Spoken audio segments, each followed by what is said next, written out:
macaafa yoo irraajichaa boqonnaa 2 lakkoofsa 28 kaasee amma 31tti lammaffaa kuma kana hojii ergamoota boqonnaa 2 lakkoofsa 17 kaafnee amma 21tti wal duukaa dubbifna. jalqaba kana garuu macaafa yoo irraajichaa boqonnaa 2 28 kaasee 31tti akkas jedhan dubbisa maqaa Yesuusiin dhaga'an dubbisa. Waaqayyo ammas bara booddeetti ana hafuura koo nama hundumaa irratti nan dhangalaasa. Ilmaan keessaniif intaloonni keessan raajiin dubbatu. Manguddoonni keessan abjuu hin abjootu. Dargaggoonni keessanis mul'atan argu.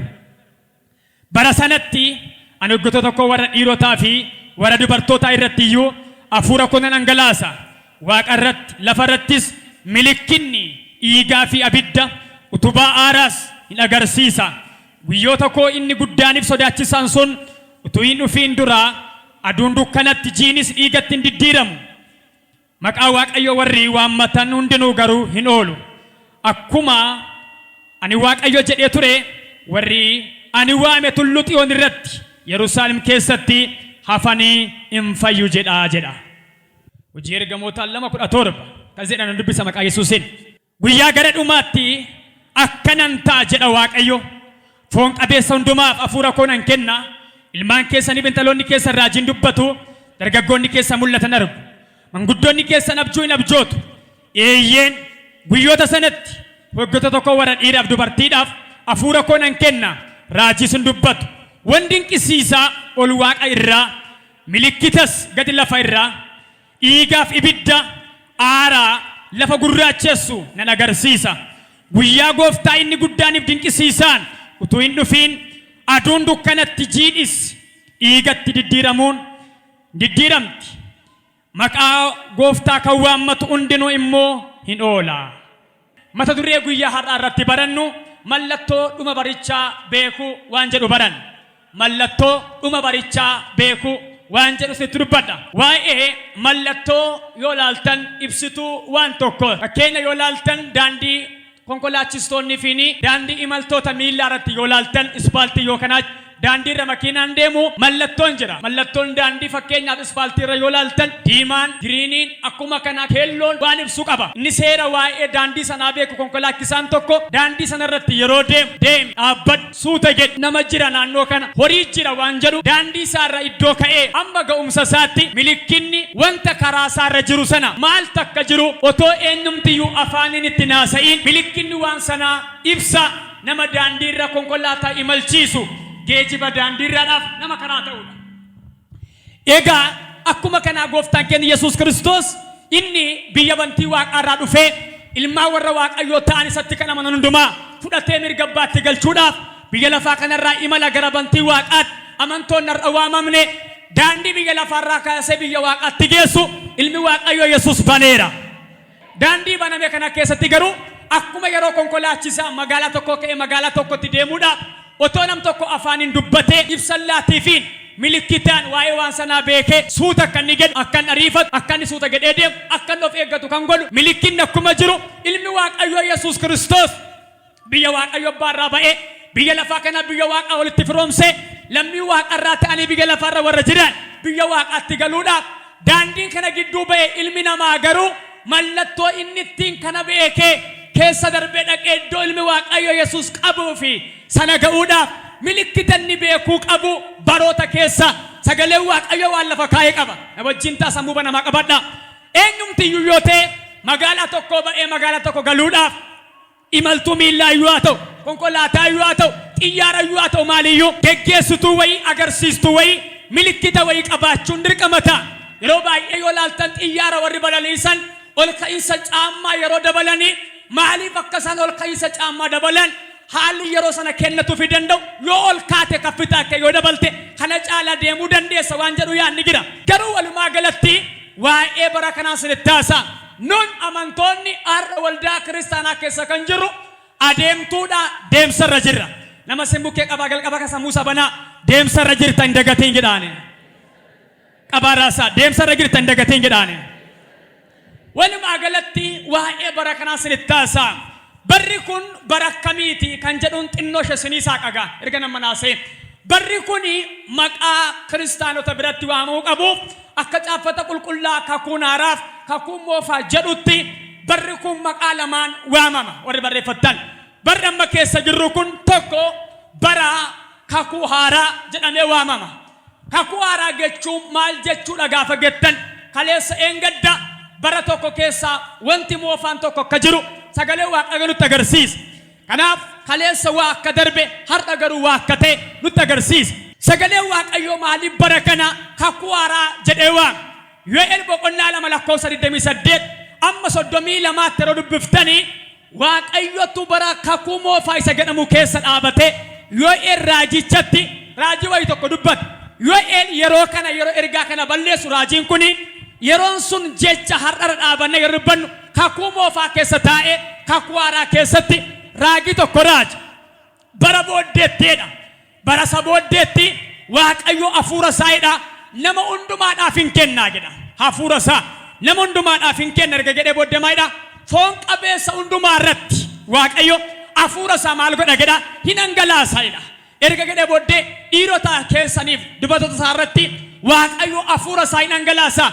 Dargaggoonni keessan raajiin dubbatu manguddoonni keessan immoo abjuun abjootuedha. Sakana waggaa baay'ee dhageessan waan an barbaade garuu bara booddee inni jedhu Yo'eel bara isa yeroo inni giraachaa ture malee barri kan biraan tokko dhufa akka jiru agarsiisa.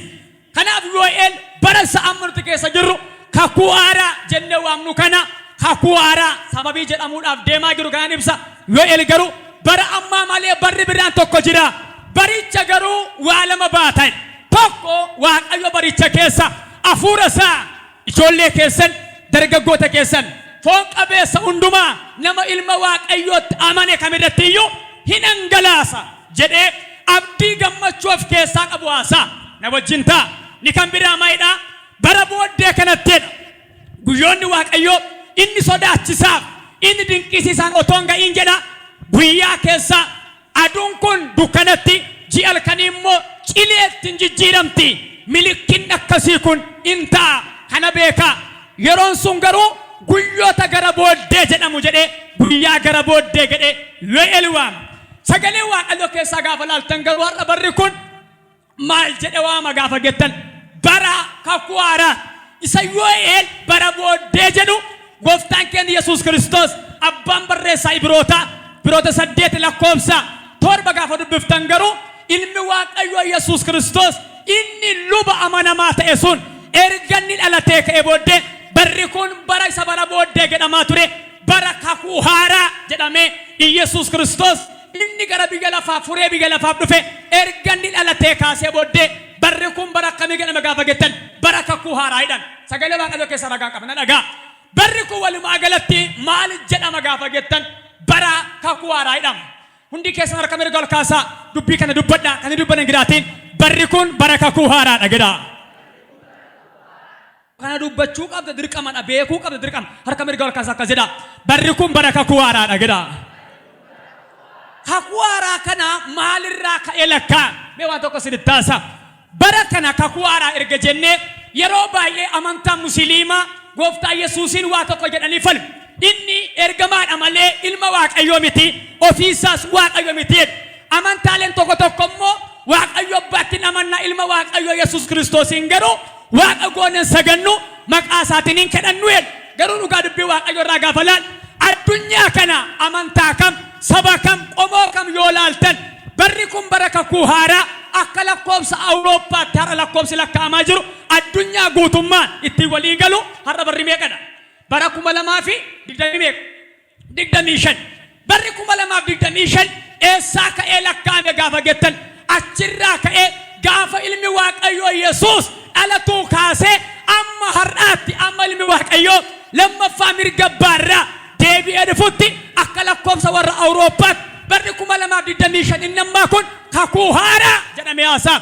Kakuu haaraan eessaa jalqabe gaafa jettan ilmi Waaqayyoo Yesuus Kiristoos dhalatuu isaatii kaasee amma gaafa lammaffaa deebi'ee dhufutti kakuu haaraa jedhama na dhagaa. Yeroo baay'ee musliimota yoo laaltan amantaa garaagaraa yoo laaltan talgeetti godhe waa'ee naaseef qaba.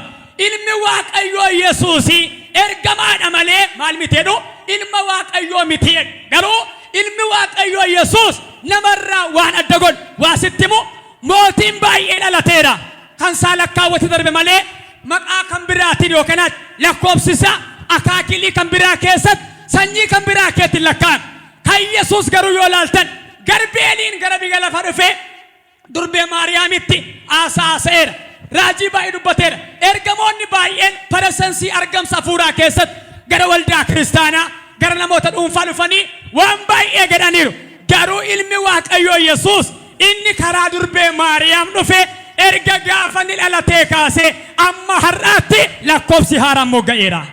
Nam tokko kol kaasee ameen. Mee ol kaasaa kan Yesuus adda jedhaayyaat.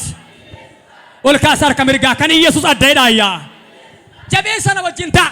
Mootonni baay'een dhalataniiru. Yoo ilaaltan Abrahaam inni amantii kiristaanotaadhaaf jalqaba abbaa amantii ta'e dhalateera. Barri Abrahaamiif lakkaa'amee darbe. Barri Isqiyaas bichaaf lakkaa'amee darbe. Barri Yaaqoob bichaaf lakkaa'amee darbe. Barri raagota bichaaf lakkaa'amee darbe. Barri ilma Waaqayyoo Yesuus garuu achii kaasee ammarraatti iyyuu lakkaa'amaa jira. Harka kee mirgaa boottadhu kan Yesuus adda jedhaagam. Meemmoo waan tokko sin gaafadha. Lakkoofsi addunyaa kanaarra deebi'an sin gaafadha. Bara meeqa genne lakkaa'irra? Bara 2020 meeqa? 5. Kanatti azaabii walii gala ma waliin galu? Walii gala. Ishiin amanaa walii gala ma waliin galu? Walii gala. Ilmi Waaqayyoo Yesuus akkanni waaqate akkanni addate akkanni ergamoota irra caalu sagalee Waaqayyoo lafa kaan. Ibroota boqonnaa tokko la qarbisa. Ibroota tokko maayidha. Keessumaa lakkoofsi 3 inni gedha maqaa ergamoota irra caalu isaaf kenneera. Ergamoonni Waaqayyoo isaaf hin ergamu jedha. Ibroota tokko garuu maayidha. Inni kaleessa engaddaa Waaqayyo karaa raagotaan karaa ergamoota isaa nutti dubbateera. Bara sagara dhumaa kanatti garuu jedha. Bara sakamitti? Bara sagara dhumaa kanatti garuu karaa ilma isaa Yesuus Kiristoos maal godhe jedha nutti dubbateera. Dhagaartu barri kun bara akkamiiti gaafa jettan bara kakuu haaraadha. Barri kakuu haaraa kun dhalachuu ilma Waaqayyoo irraa kaasee amma har'aatti lakkaa. Caafata qulqullaa keessaa gaafa laaltan akka dubbisaa. Wangeela Yohaannis nama dubbisuun barbaada. Wangeela Yohaannis boqonnaa 1 lakkoofsa 17 gaafa dubbiftan. Seerri Museedhaan kenname ayyaanniif dhugaan garuu eenyuun kenname jedha Kiristoosiin kenname. Dhaga'a. Seerri inni jedhu kun isa kan bakka bu'a gaafa jettan kakuu moofaa bakka bu'a. Seerri immoo waan nama kamiifuu kenname namni yoo seera eege malee qajeelaan jedhamu namni yoo seera eege malee nama amantii qabuun jedhamu namni seera yoo eege malee nama fayyan jedhamu. Kanaaf abbaan barreessaa Yohaannis maayidha 1:17 irratti seerri Museedhaan kenname jireenya hafuuraa keessatti garuu qajeelinniif dhugaan garuu Kiristoosiin kenname. Dhaga'a. Ayyaana kana kan nuu kenne Kiristoosidha. Ayyaanniif dhugaan Kiristoosiin nuu kennamedha. Barri Musee jireenya Waaqayyo biraa ergaa Waaqayyo irraa fudhate seera Waaqayyo irraa fudhate waggoota amma gooftaan keenya Yesuus deebi'ee dhufutti barri sun bara kakuu moofaati. Bara kakuu moofaa keessa namni otoo kakuu haaraan dhufiin sababii yakkasaadhaaf hoolaa qalee reettii qalee gugee aarsaa godhee dhiyeesse fayyuudhaaf waa baay'ee godha. Barichi bara kakuu moofaa'edha. Kanaaf maayide barreessaa Ibroota 8:7 gaafa dubbiftan keessumaa 8:8 gaafa dubbiftan Ibroota otoo inni duraa moofaa ta'uu baatee seerikki jedha seerri haaraan hin barbaachisu jedha. Seerri haaraan ni jedhu kun eenyuun gaafa jettan qajeelfama karaa Yesuus Kiristoos waldaa kiristaanaaf ilma Waaqayyootti warra amanan hundumaaf kennamedha. Wajjin ta'a. Kanaaf barri kun bara akkamiiti gaafa jettanii bara haaraa yookaan bara kakuu haaraadha. Ibroota raqa dubbisa. Ibroota boqonnaa 12 lakkoofsa 24. Nam tokko kana dubbisu nan barbaada. Yesuus isa gidduu galee Waaqayyoo fi namoota gidduu kakuu haaraa dhaabee. Dhagaa Yesuus namootaaf Waaqayyo gidduu galee kakuu haaraa dhaabee. Dhangala'uu dhiiga isaatiin dhiiga Aabel caalaa wanta wayyuu dubbatu biraas ga'uu keessan. Dhagaa Yesuus Kiristoos dhiiga isaa dhangalaasuudhaaf namaaf Waaqayyo gidduutti kakuu haaraa maal godhe jedha kakuu haaraa dhaabeedha. Dhiigni isaa immoo dhiiga Aabelirra isa wayyu ture yookaan isa caalu ture jedha. Kanaaf barri kun bara akkamiiti gaafa jettanii bara kakuu haaraa. Kakuu haaraa keessa maaltu jira? Waa 3 barreessaa. kakuun haaraa waa sadii baata. Tokko kakuun haaraa ayyaana baatee dhufe. Ayyaanni immoo jireenya namaadhaaf dubbata, falmaa, hiikaa, gammachiisaadha. Waa'ee ayyaana baay'ee haasa'uu hin danda'u. Kakuun haaraa garuu waa sadii baatee dhufe. Ni tokkoffaan ayyaana baatee dhufe. Ni lammaffaan seera galaa humna ittiin baatu hafuura qulqulluu baatee dhufe. Ayyaanni tola karaa Waaqayyoo karaa Kiristoos Iyesuus nu qaqqabeedha. Ilma Waaqayyoo Yesuus nu kenname waan ta'eedhaaf. Ni lammaffaan immoo humna hafuura qulqulluutiin aangoo seeraa galaa baanee yakka cubbuu kam akka ittiin mo'an hafuurri keenya hafuura Waaqayyoo wajjin walii galee qajeelummaa akka shaakalu dhugaatti akka jiraatu kana baatee dhufe kakuun haaraa. Isa sadaffaan fayyina guutuu baatee dhufeera. Kakuun haaraa fayyina guutuu. Namni kakuu moofaa keessatti fayyaa guutuu hin danda'u. Fakkeenyaaf kaleessa eengadda waa yakkee waa balleessee seera Museen kaa'eerra yoo darbe nama yakkamaa ta'a, abaaramaa ta'a, dhukkubsataa ta'a. Aarsaa dhiyeessee amma deebi'een jijjiiramnetti namichi maal ta'a gaafa jettan dhukkubsataa ta'a. Aarsaa dhiyeessee ammas yoo kufe garuu dhukkubsataa ta'a. Har'aa boree abdeet of gachuu faaressuu barbaada. Kakuu haaraa keetti gaafa laaltan garuu inni karaa Kiristoos Iyesuus nuu kenname kakuun haaraa kun al takkaa bisa bara dhiiga isaa dhangalaasee nu fayyiseera. Harka mirga ol kaasa ani fayyeera gadaayyaa. Maalan godha harka mirga ol kaasa ani fayyeera gadaayyaa. Mee dhagaa kanaaf Yohaannis maa jedhee seerri karaa Musee nuu kenname. Seerri Musee biraa kenname immoo namni yoo akkas godhee akka seera Waaqayyootti yoo jiraate mirga Waaqayyoo baagala Waaqayyoo wajjin hin jiraatu. Yoo akkas gochuu baate garuu hin bada hin du'aan. Walumaa galatti kakuun haaraa har'a nuu kenname alachuu Yesuus jalqabee ammarraattidha. Kakuun haaraa waa sadan kana baate fayyina guutuu. Harka mirga ol kaasa ani fayyina guutuu fayyeera gadaayyaa. Ol kaasa fayyina guutuu fayyeera gadaayyaa. Yaa kanaaf kakuun haaraa waa sadii baate. Barri kun maal jedhama lammaffaa? Barri kun lammaffaa barreessa. Barri kun bara dhumaa jedhama. Bara dhumaa. Ibroota boqonnaa tokko lakkoobsa tokko qabdanii gaafa dubbiftan bara isa dhumaa kanatti Waaqayyo jedha karaa ilma isaa Yesuus Kiristoos nutti dubbachuu jaallateera jedha. Barri kun dhagaa bara amma sin keessa jirtan bara nama keessa jiru bara maqaa lama waamuna. Tokko bara kakuu haaraati, lammaffaan bara dhumaati. Barri dhumaa inni gadhu kun maayini? Ilmi Waaqayyoo Yesuus inni dhufee biyya lafaa irratti karaa durbee Maariyaam jalqabee jireenya ilma namaaf ayyaana kenne. Ayyaanni immoo waa sadan kana baatu kana hamma guyyaa gaafa lammaffaa deebi'ee dhufutti barri kun bara dhumaa jedhamee beekama. Dhagaa yeroo baay'ee amantoonni waa'ee kakuu haaraa hin beeknu. Kakuun haaraa maal jechuu akka ta'e nuun galu alata kakuu haaraati. Nama kakuu haaraa yeroo gannu nuun galu ammayyuu bal'iseen ibsineen gabaabsee malee mallattoo isaan haasa'uuf deemaa jira. Ni kan biraan dubbachaa jiru barri kun bara dhumaati. Yeroo baay'ee bara dhumaatiin bara dhumaa maayin maal of keessaa qaba? Kanaaf maayin abbaan barreessaa hojii ergamootaa Luqaas maa jedhee bara isa booddee sanatteedha. Waaqayyo guyyaansaa inni sodaachisaa inni dinqisan otoo hin ga'iin hafuura isaa ilmaan keessaniif hin kenna. Aduun dukkanatti hin jijjiiramti, ji'i immoo cilee taate hin gurraachofteedha. Wanta gaariin hafuura qulqulluu qabaachuudha.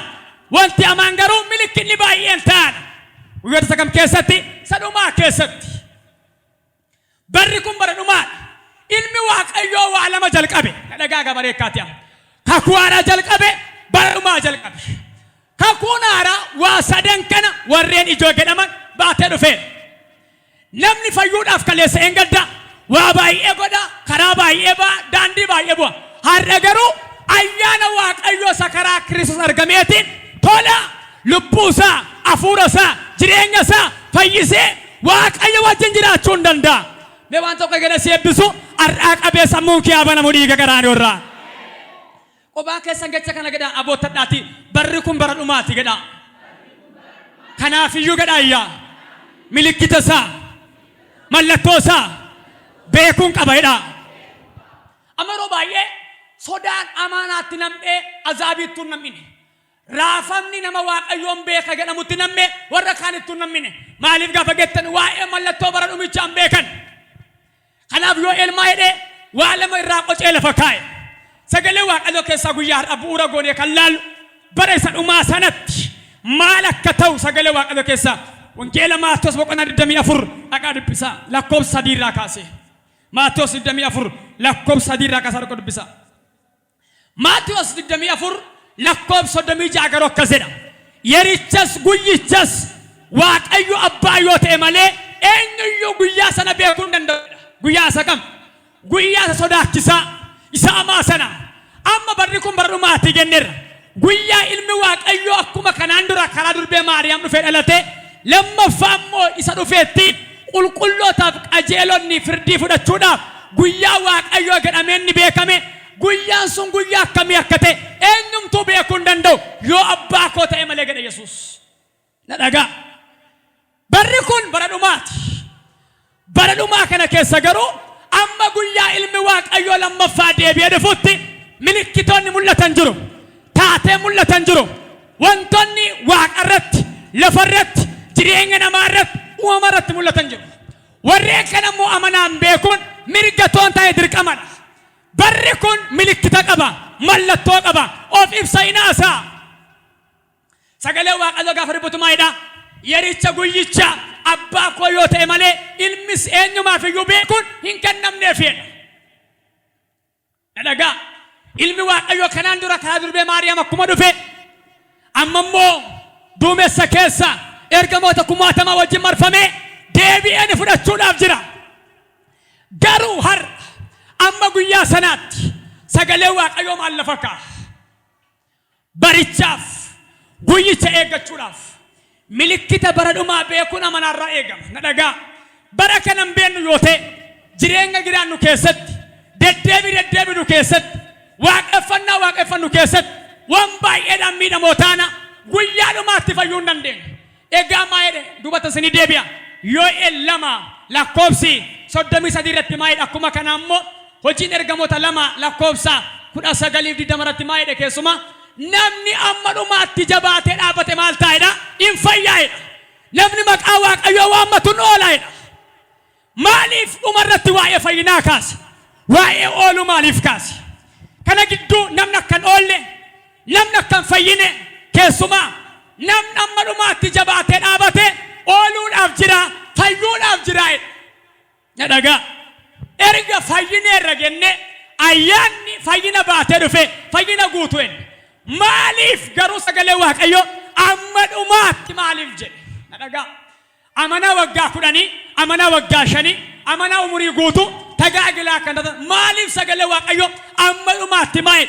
al takka fayyitanii tungaa maaliif hin jenne qabe nama si bukkeen fayyinni kee yeroo si gaafata idhaane obsa si gaafata idhaane moo'ika si gaafata idhaane yoo amante moo'ata idhaane nan tokko ka fuudhee ameenaa idhaatu kanaaf maaliif dha kan inni jedhe wanta ilmi namaa beekee keessatti ija qalbii isaa banachuu qabu qaba na dhagaartu mee gabaabseen dubbadha isinitti ulfaachuu danda'a barri kun maqaa meeqa waama jenne maqaa lamaan kakuu haaraa fi bara dhumaa jedhama bara dhumaa kun harcaastuu namoota amantiiti warri barreeffatan namoota Waaqayyootti amanan harcaasuufidha yoo kana hiika afaan Oromoo sirrii kan isinii kennu waraana afuuraa tikaraa biraa bara dhumaa kana keessa waraana afuuraa jira Kiristoos ilmi Waaqayyoo inni ayyaanaan dhufe warra ilma Waaqayyootti amanan akkuma fayyise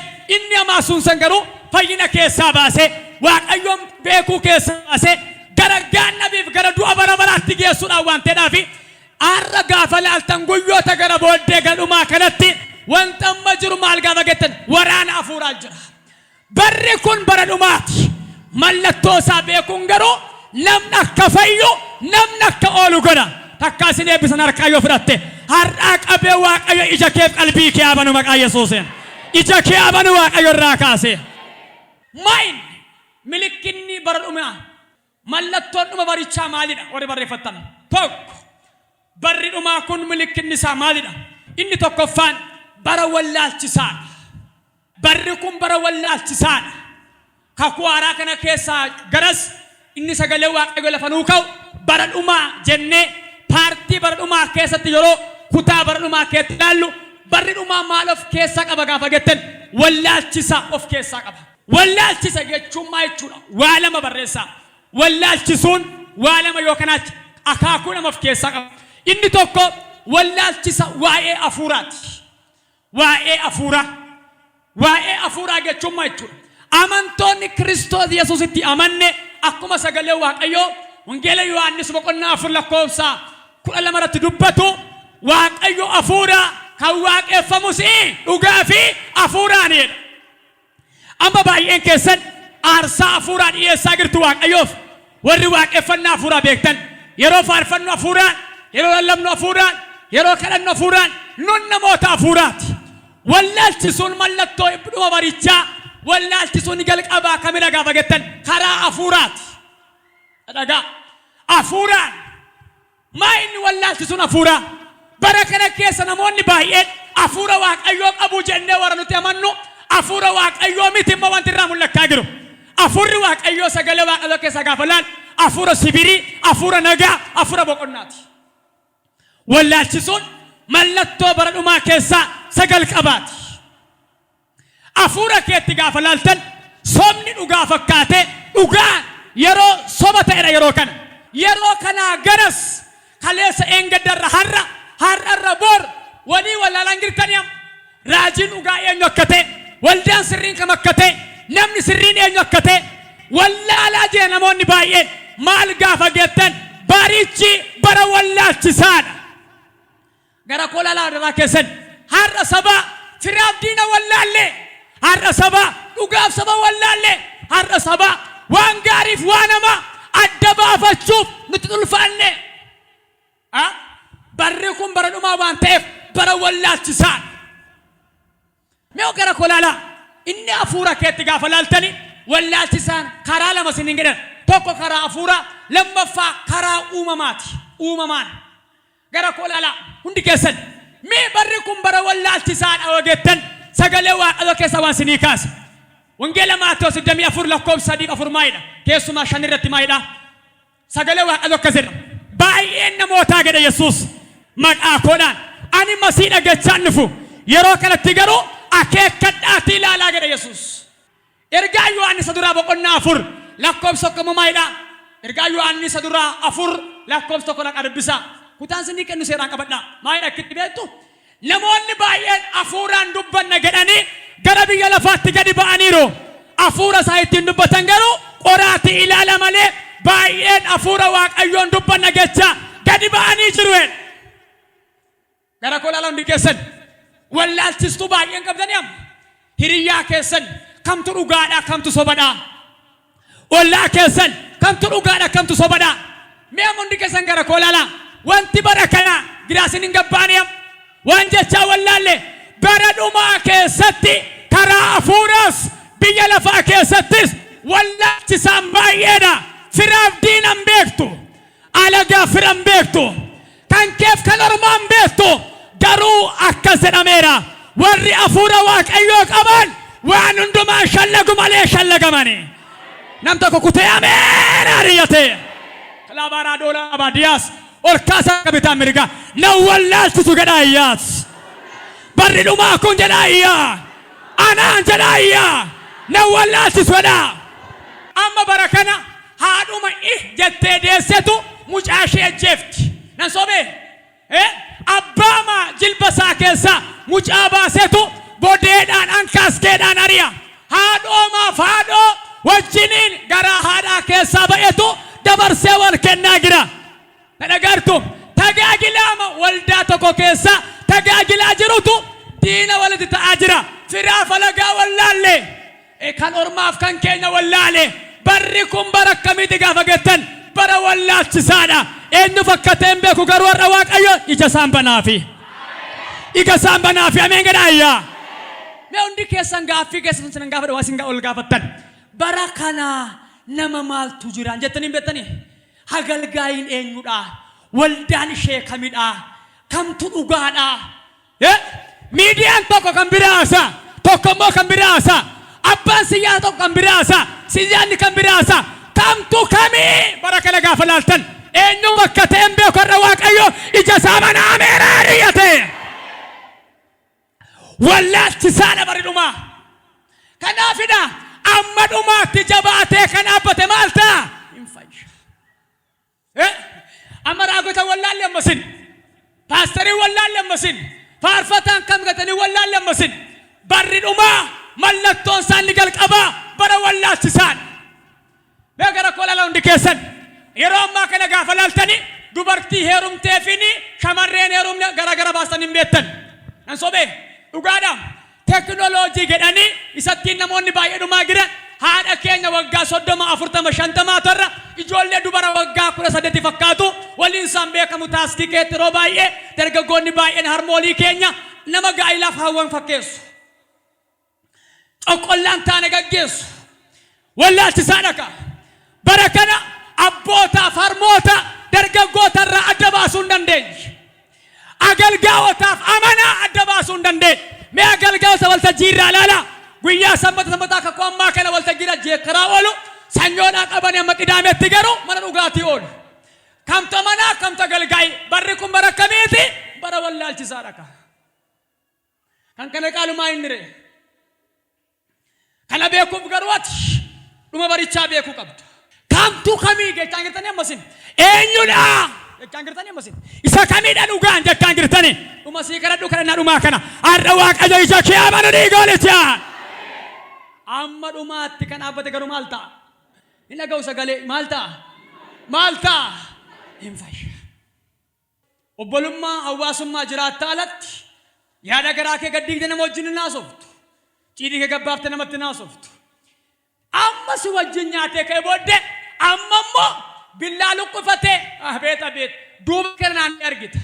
Hiriyoota baay'een beektanii bara kan wajjin kaaffee taa'anii nyaatanii dhuganii ka'anii booddee jedhi gaagedhanii innis gara manaa seenii tokko gaafa qajeelu tokko immoo duduuba deebi'ee waraanee ajjeese dhageessanii hin beektanne guyyaa baay'ee shugguxiidhaan dha'ee xiitiidhaan dha'ee barichi bara maal itti beektu bara wallaalchisaadha.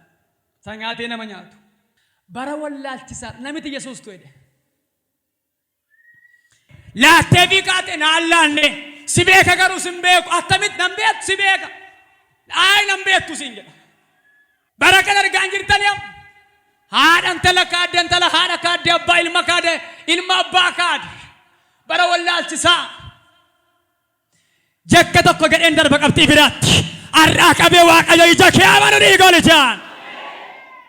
Barri dhumaa mallattoonni jalqabaa wallaalchisaadha. Hulettenya lammaffaa waldaan seenu kan jedhan beekan. Lammaffaa dhugaan sirriitti isaa inni tokko baaleen baatanaan ga'e tokko booleen baatanaan ga'e walii isaa wallaale waan ta'eedhaaf mana koo taa'uunaa wayyaa. Dubbii sagalee raagii yoo ta'es afaan Waaqayyo keessaa kan ba'u tokkumadha. Garuu bara kana gaafa laaltan sobaaf dhugaatu waliin nama wallaalchisa bariikkatu bara dhumaati. Ingaa mallattoon dhuma barichaa maayini ni lammaffaan maayini dhumni barichaa lolaaf oduu lolaa dhageessu. Lolaaf oduu lolaa yeroo baay'ee amantoon mallattoon dhuma barichaa waan hin beekneef hin jeeqamu yaadda'u sodaatu hir'amu yeroo baay'ee maal ta'utti jira maal taana ta'innaa sagalee Waaqayyoo mata akkas jedha gooftaan keenya Yesuus guyyoota gara dhumaa sanattidha. Oduu lolaaf lola baay'een dhageessuudha. Mootonni mootota irratti sabni saba irratti biyyi biyya irratti maal ta'a ka'uudhaaf jira. Kun ammayyuu immoo gada dhuma barichaa miti maal malee ciniinsuudha malee gada. Na dhagaartu bara dhumaa kanatti oduu lolaa baay'ee dhageessu.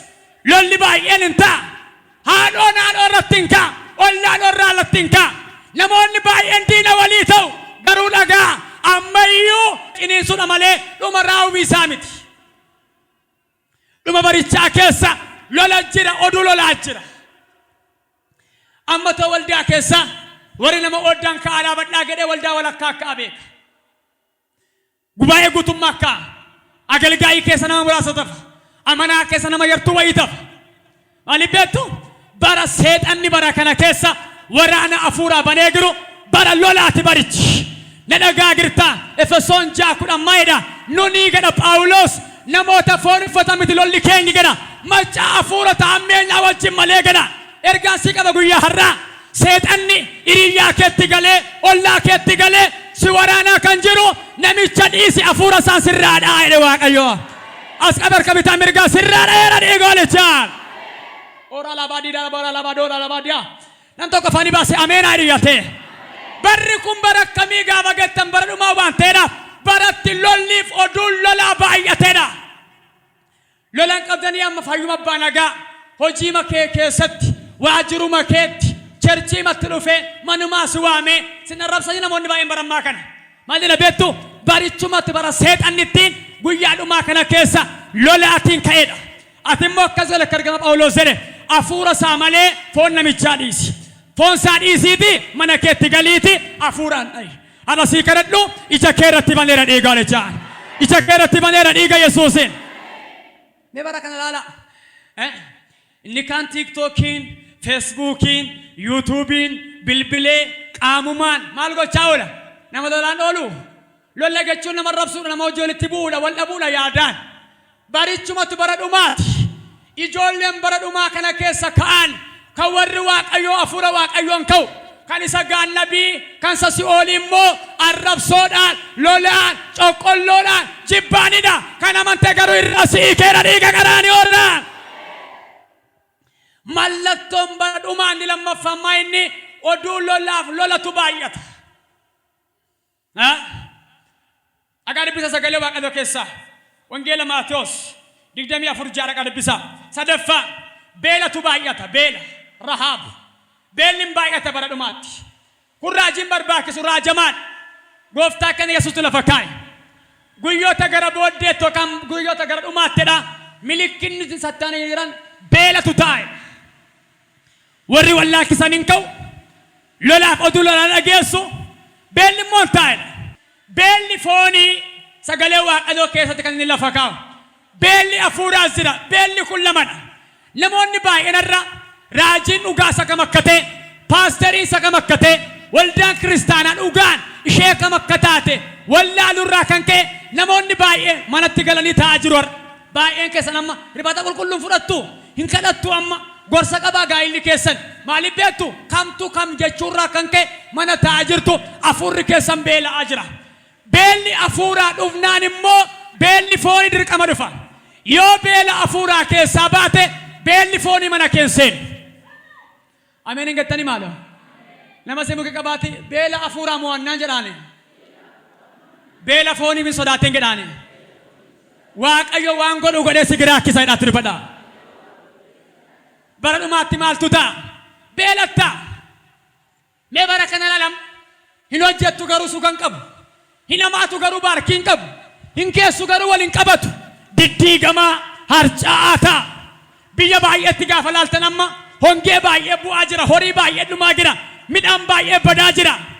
Maaltu dhufuuf deema jechuudha? Doo baay'eetti beelli ta'eera ammayyuu, doo baay'eetti immoo dhufuuf jechaa jira. Si eebbisu inni bara Eeliyaasin qurroodhaan soore waan hin jirre siifa abbooma irraa qabee dhiigalechaan. As qabee harka bitaan mirgaa irraa qabee eebba dhokataa si badhaaseera. Eebba dhokataa si badhaaseera. Anaaf Waaqayyo iddoo qaba gadhaa si alamayyaa. Anaaf Waaqayyo waa ol kaa'eera gadhaa. Hin sodaadhu gadhaayyaa. Siifaa ta'uu dhiiga qaraanii oollaan. Beelatu baay'ata. Beela hafuuraa jiraannaan beelli fooniin fagachaan jira. Mallattoon mubarichaa narfaffaan sochii lafaatu ta'a. Mee dhibbadhaa sochii maali? Sochii lafaat ta'a. Caafata keessa jira. Sochiin lafaa caafata qulqullaa keessa gadi iddoowwan gara garaatteedha. Guyyaa gara booddeetti milikinni isaa sochii lafaat taa'e. Amma lafti socho'uunsa abaarsa bichaa miti. Dhagartu garuu qajeelummaa Waaqayyoo keessatti toloota lafa miti galaanni iyyuu baata. Eegumsa Waaqayyoo keessatti lafa miti qilleensi iyyuu nama Waaqayyo Eeliyaasin baateera butee Filiiphoos fa'aa baateera. Ergaan si qaba guyyaa har'aa dhuma barichaa beeki malee milikita isaa beeki malee lafti kun iddoo yoo gadhiise iyyuu inni Eeliyaasin bute si buta Waaqni waaqota. Nam tokko faani baasee ameen gadhuun ta'aaf yoo. Maayedee addisuun biyyi lafa rahame maal ta'aa jiraadha. Wargamaa jiraadha. Dacheen iddoo gadhiiftee kakatte haaraadha.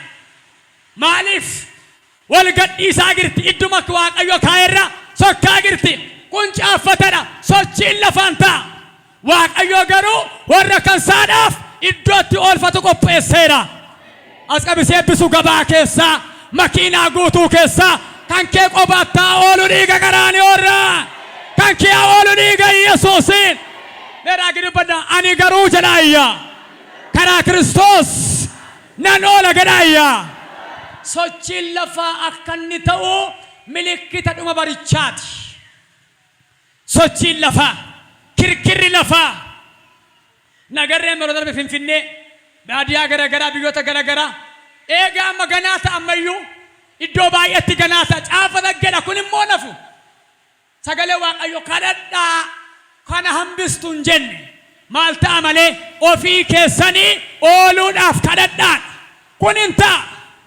gaafa ta'u garuu sirratti hin ta'u mana kee irratti hin ta'u raba hadiyaa boossandiyaa sin eebbisa dhiiga qaraaniyoorraa beellisaa wallaalchinnisaa lollisaa mana kee irratti hin ta'in dhiiga qaraaniyoorraa adda argadhuu milkaay ol kaasaa harka mirgaa akka jedhaa amaneera jedhaayyaa barri dhumaa kun jedhaa hammeenyisaa nammoota jedhaayyaa injettu abbee nammoota jedhaayyaa simmootini golichaan sochiin lafaa jedhe Yesuus iddoo adda addaatti ta'uudhaaf jira kirkirri lafaa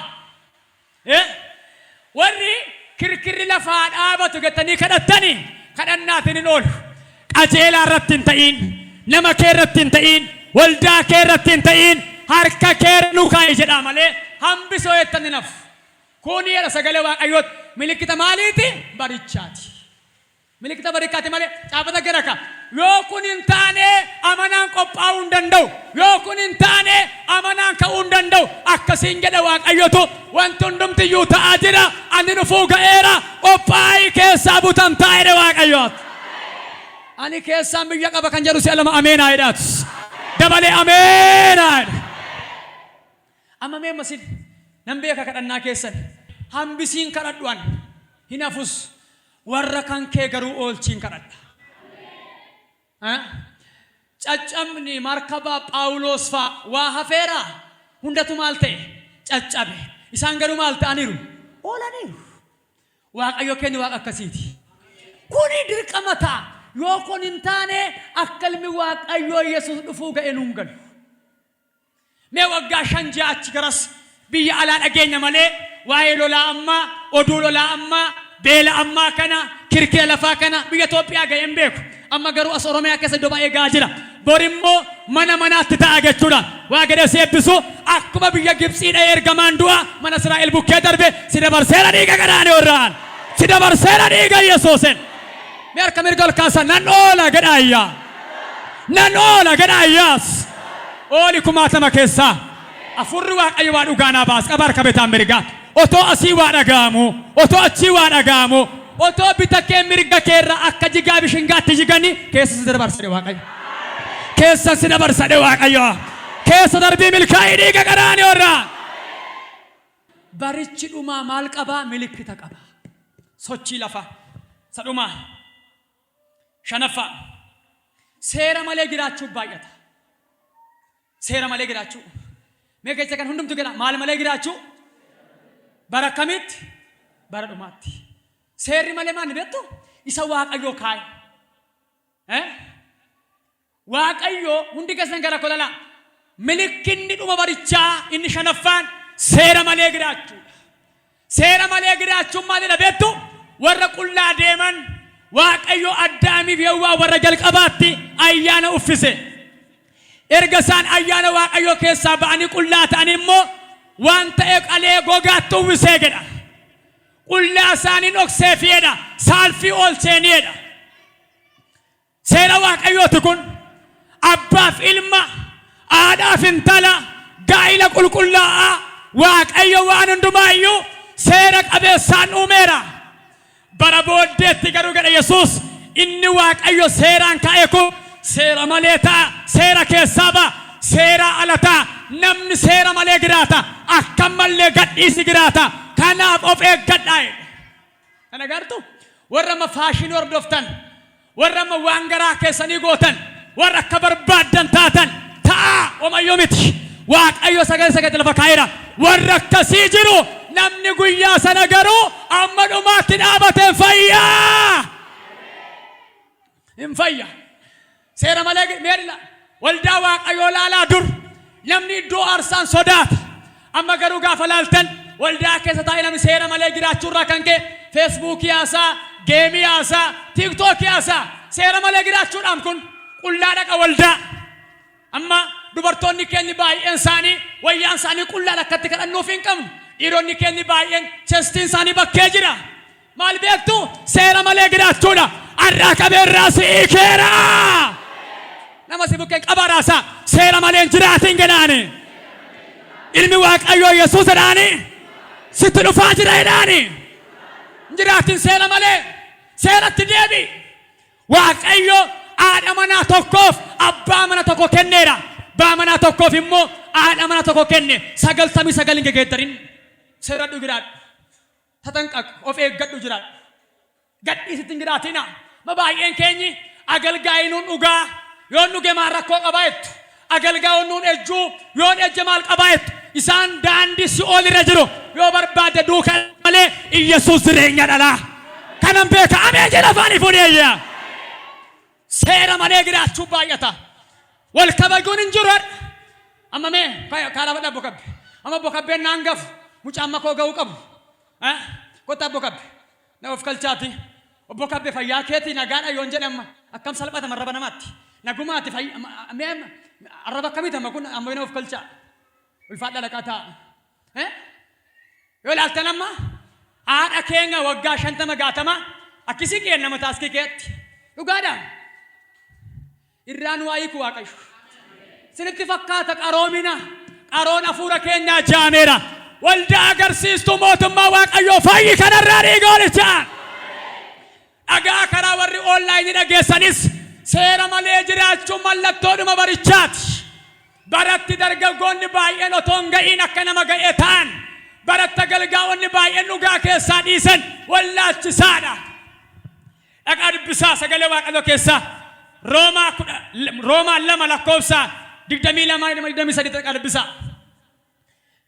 sagalee waaqayyoo akkas jedha gabaabsee naasaa kutichi bal'aadha isa waaqayyo isaanii kenne dhiisaniidha karaa waaqayyoon kenniifiin namoonni baay'een fedha kajeellaa foon isaanii raawwatuudha isa waaqayyo kenneefii dhiisanii isa waaqayyoon kenniifiin dhiironni baay'een gedha dhiira akka isaanii wajjin wal gadhoomsuudha dubartoonni baay'een dubartii akka isaanii wajjiniin wal quunnamtii raawwatuudha seera malee jiraachuun immoodha isaanitti waan toleef warruma waan akkasii godhan immoo gaarii gootan jedhu ofii isaaniis kana waan godhaniifidha abeet mee dhagaa warra seera malee jiraatan yoo agalgaa'iin tokko waldaa keessaa haadha mana lama fuudhe ittiin dubbatan maaliif beektu ofiin beeksifne malee fuudhaniiru kaa nagaama